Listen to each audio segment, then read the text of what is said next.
8 feet tall, or Hachishakusama, is a Japanese urban legend about a tall woman who abducts children. She is 8 foot tall, wears a long white dress, and makes a sound like po, po, po, po. One day, I was playing out in the backyard. My grandparents were inside the house. It was a hot summer's day and I lay down on the grass to rest. I stared up at the clouds and enjoyed the feeling of the soft rays of the sun and the gentle breeze. Just as I was about to get up, I heard a strange sound. Po, po, po, po, po. I didn't know what it was, and it was hard to figure out where it was coming from. It sounded almost like somebody was making the noise themselves, as if they were just saying po, po, po over and over in a deep, masculine voice.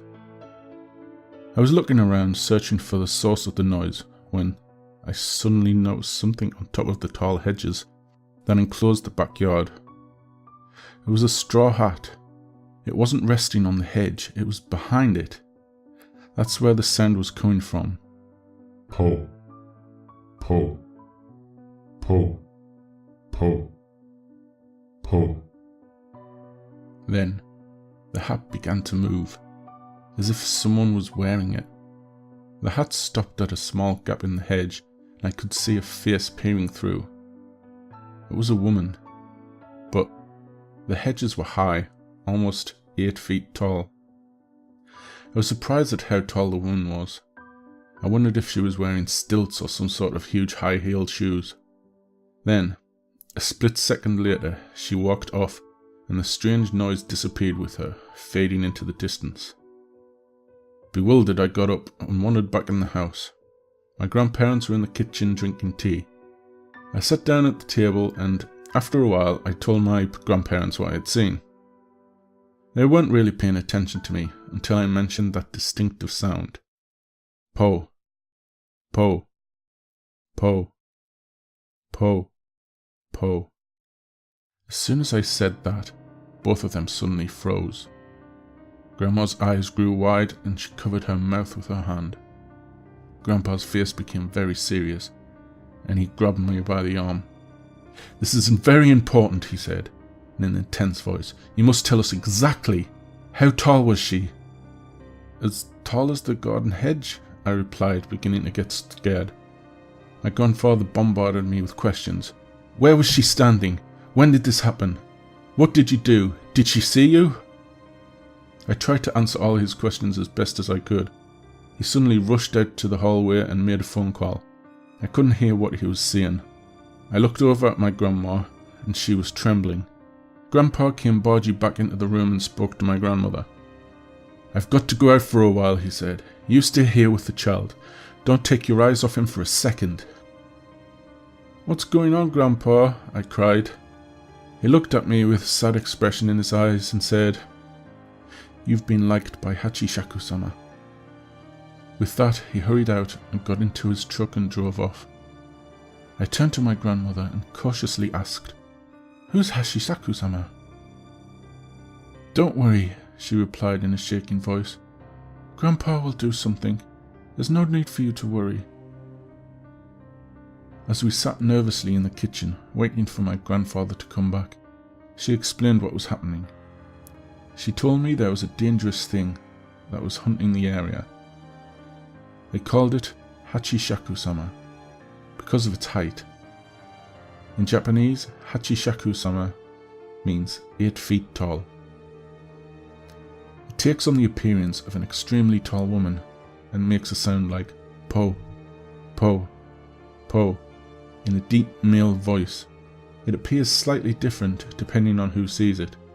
Some says it looks like a haggard old woman in a kimono, and others say it's a girl in a white funeral shroud. One thing that never changes is its height and the sound it makes. A long time ago, it was captured by monks, and they managed to confine it in a ruined building on the outskirts of the village. They trapped it using 4 small religious statues called jizos that they placed at the north, south, east and west of the ruins. and it wasn't supposed to be able to move from there. Somehow, it managed to escape. The last time it appeared was 15 years ago. My grandmother said that anyone who saw 8 feet tall was destined to die within a few days. It all sounded so crazy, I wasn't sure what to believe. When Grandpa came back, there was an old woman with him. She introduced herself as Kei-san and handed me a small crumpled piece of parchment, saying, "Here, take this and hold it." Then she and Grandpa went upstairs to do something. I was left alone in the kitchen with my grandmother again. I needed to go to the toilet. Granny followed me to the bathroom and wouldn't let me shut the door. I was beginning to get really frightened by all this. After a while, Grandpa and Kei-san took me upstairs and brought me into my bedroom.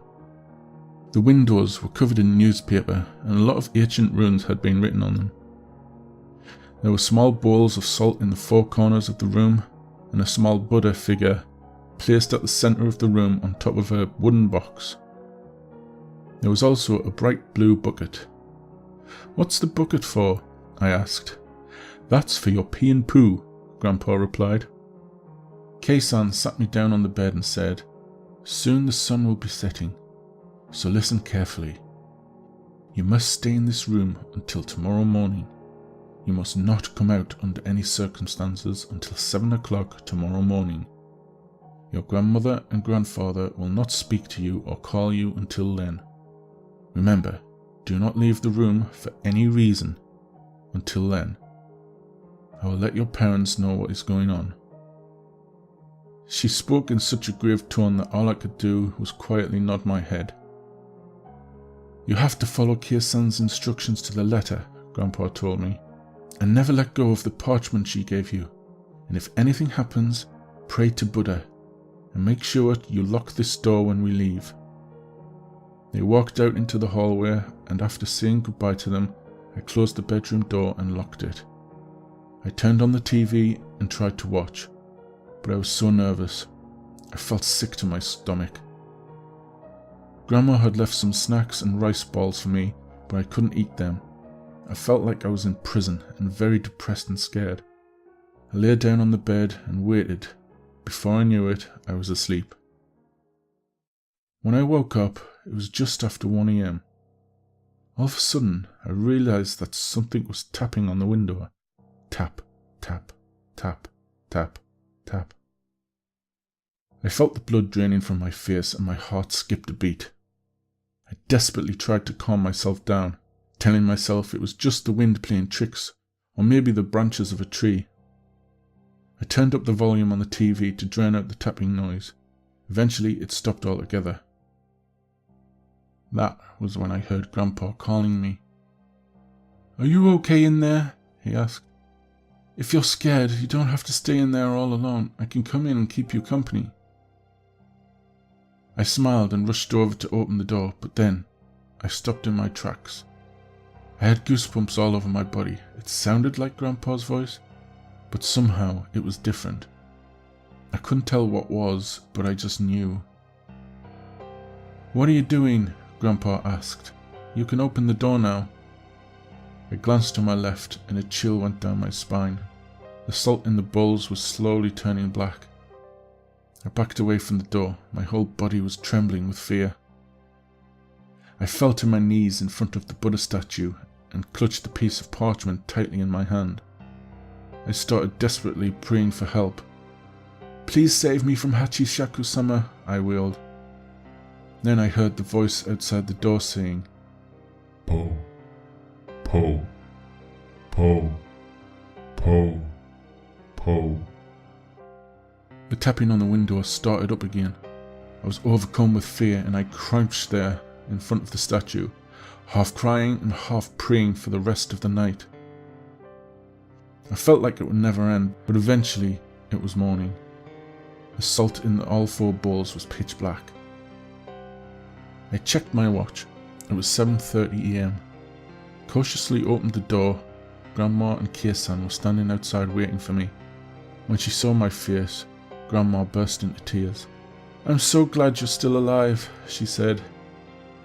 I went downstairs and was surprised to see my father and mother sitting in the kitchen. Grandpa came in and said, "Hurry up, we've got to get going." We went to the front door and there was a large black van waiting in the driveway. Several men from the village were standing around it, pointing at me and whispering, "That's the boy." The van was a 9-seater and they put me in the middle, surrounded by 8 men. Kia-san was in the driver's seat. The man on my left looked down at me and said, "You've got yourself in quite a spot of trouble. I know you're probably worried. Just keep your head down and your eyes shut. We can't see it, but you can. Don't open your eyes until we've got you safely out of here." Grandpa drove in front and my dad's car was following behind. When everyone was ready, our little convoy started moving. We were going fairly slow, around 20 kilometers an hour, or maybe less. After a while, Kia-san said, "This is where it gets hard," and started muttering a prayer under her breath. That was when I heard the voice. Po, po, po, po, po. I clutched the parchment Kia-san had given me tightly in my hand.